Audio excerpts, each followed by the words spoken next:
Senator Britt's recognized from Alabama. Thank you, Mr. Chairman. Thank you, Senator Daines. I appreciate the opportunity to be able to ask you all a few questions. I want to start by saying I am proud to be from the great state of Alabama, where our financial institutions are strong. Our regional banks, our community banks, our credit unions, and the critical role they play from our main streets to our rural roads could not be understated. So I am proud of the work they do and proud of the strength they continue to exhibit. Mr. Barr, I want to follow up on a question that one of my colleagues brought up. You keep talking about the Fed focusing on the size of SVB and banks. However, 2155 also requires the Fed to take into consideration riskiness, complexity, financial activities, along with other risk-related factors. Tailored supervision ensures that the Fed focuses on the most risky banks. You've said repeatedly that bank mix management led to SVB's failure. The whole point of 2155 was so that you could tailor your regs and your supervision to risk. So why did you not require definitive corrective action based on the flaws that you saw? Thank you very much, Senator Britt, and I appreciate your comments about the Alabama banking sector, which I think is a thriving sector and is contributing to its communities. And like bankers across the country, is strong and vibrant. You should be very proud. Thank you. We are. We are looking at the range of tailoring approaches the Federal Reserve took. The decision to set those lines by asset size and other risk factors was made back in 2019. I joined the board in July of 2022 and began looking at that approach. Okay. I expect to continue to review it as part of the SVB review, and I believe we have substantial discretion to alter that framework. Excellent. So you've talked about your review, which is ongoing. In that review, will you take a look at if you used all of the tools in your toolbox to prevent this, both before and after? Will that be part of your review? Yes, Senator. The staff are reviewing the steps that supervisors took and whether they should have taken more aggressive action. So at current rate, though, you can't speak to whether or not you utilized all of the powers that were given to you. I really would like to wait for the formal review for the staff to come evaluate the full supervisory record to make an assessment. Absolutely. But we're certainly very focused on that question, and if we didn't do the right steps, we're going to say that.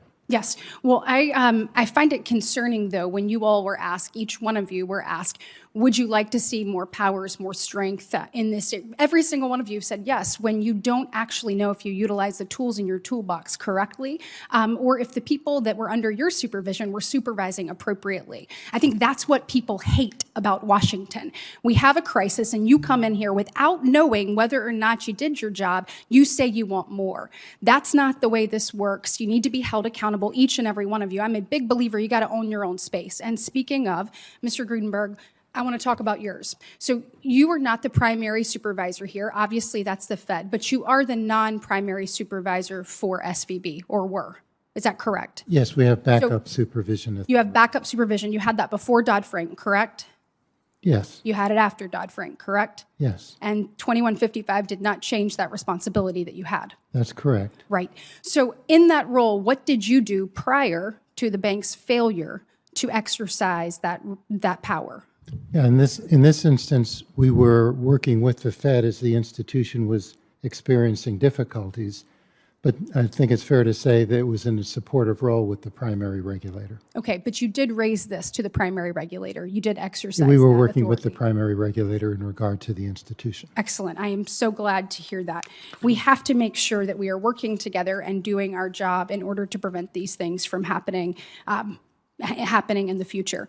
One of the things I also want to talk about is just the different responsibilities that each of you have and whether they were executed. And then additionally, we'll move into the FDIC's bank auction process for just a minute, although I only have 33 seconds left. It seems that you failed to put the bank in receivership, and the FDIC passed on allowing the Silicon Valley Bank to be purchased. Is that a correct assessment, or do you feel like that's been incorrectly identified throughout the news cycles? Yes, Senator. The bank was placed in receivership on Friday morning, and we endeavored to solicit bids over the weekend. As I indicated previously, it was a rapid failure, so there was no opportunity prior to failure to prepare for a resolution. We tried to market it. We got 2 bids. Neither would have been less costly than liquidation.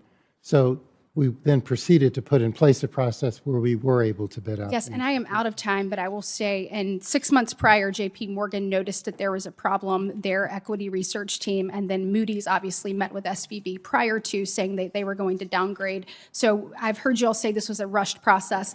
If the outside sector knew this was happening, you and the Fed and the 4,000 examinators should have known that this was coming as well. Senator Warren.